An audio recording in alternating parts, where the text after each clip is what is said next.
Now we discuss article. ان sentences پر غور کریں. I bought a pen. میں نے قلم خریدا. He is an old man. وہ بوڑھا آدمی ہے. The earth revolves round the sun. زمین سورج کے گرد گھومتی ہے.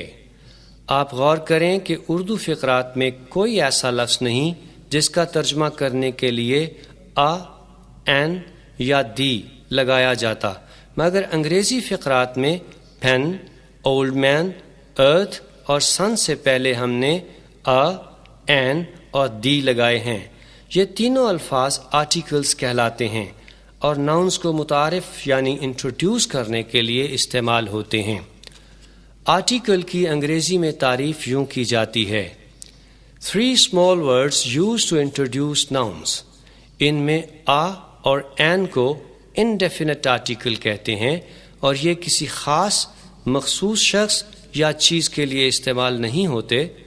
انگریزی میں indefinite article کی تعریف یوں کی جاتی ہے: اور N are called indefinite articles and they do not refer to any particular person or thing. دا کو ڈیفینٹ آرٹیکل کہتے ہیں اور یہ کسی خاص مخصوص شخص یا چیز کے لیے استعمال ہوتا ہے. انگریزی میں ڈیفینٹ آرٹیکل کی تعریف یوں کرتے ہیں: The is called definite article and it is used to refer to a particular person or thing. بعض گرامرینز انہیں الگ پارٹ آف اسپیچ شمار نہیں کرتے بلکہ ڈیمانسٹریٹو ایڈجیکٹیوز شمار کرتے ہیں. آرٹیکلز کا استعمال پڑھنے سے پہلے ان کی پروننسیشن یعنی تلفظ کے بارے میں چند باتیں سمجھ لیں. کو الف کی ہلکی سی آواز دیتے ہیں جیسے a book, a boy, a pen، یعنی اسے اگلے لفظ کے ساتھ ہی ملا دیتے ہیں. a book، a boy، a pen یا a book، a boy، a pen کہنا درست نہیں.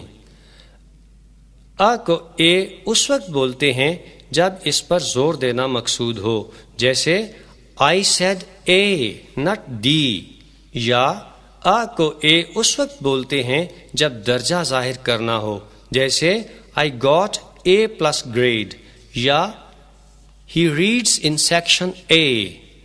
این کو بولتے وقت چھوٹی سی الف کی آواز دے کر این کو آگے والے لفظ کے ساتھ ہی ملا دیتے ہیں، جیسے an elephant، an orange، an old man.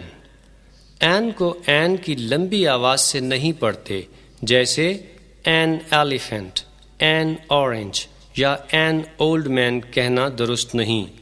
THE کے لیے دا اور دی دونوں آوازیں موجود ہیں. اسے اس وقت دی بولتے ہیں جب اس کے بعد والا لفظ وال ساؤنڈ سے شروع ہو، جیسے the earth، the east، the apple، the old man. اور اگر بعد والا لفظ کانسوننٹ ساؤنڈ سے شروع ہو تو اسے دا پڑھتے ہیں، جیسے the book، the door، the pen. آپ اس فقرے کو یاد کر لیں جس میں دی اور دا دونوں آوازیں موجود ہیں. This is the end of the news. Dear students and listeners، وال اور کانسوننٹ کے بارے میں آپ کو بتایا جا چکا ہے. اب میں تھوڑی سی وضاحت وال ساؤنڈ اور کانسوننٹ ساؤنڈ کے متعلق بھی کر دیتا ہوں. اگر انگریزی کا کوئی لفظ بولتے ہوئے الف کی آواز سے شروع ہو تو اسے وال ساؤنڈ کہتے ہیں. اس کی پہچان یہ ہے کہ اگر انگریزی لفظ کو اردو میں لکھیں تو یہ الف سے شروع ہوگا، جیسے امبریلا کو اردو میں لکھیں. آپ نوٹ کریں کہ یہ الف سے شروع ہوتا ہے. اسی طرح ایپل کو اردو میں لکھیں. آپ نے نوٹ کیا کہ یہ بھی الف سے شروع ہوتا ہے، لیکن جب کوئی لفظ بولتے ہوئے وال ساؤنڈ سے شروع نہ ہو یعنی اردو میں لکھنے سے الف سے شروع نہ ہو تو پھر ہم کہتے ہیں کہ یہ کانسوننٹ ساؤنڈ دیتا ہے، جیسے بوائے، چیئر، روم، پین، کاؤ،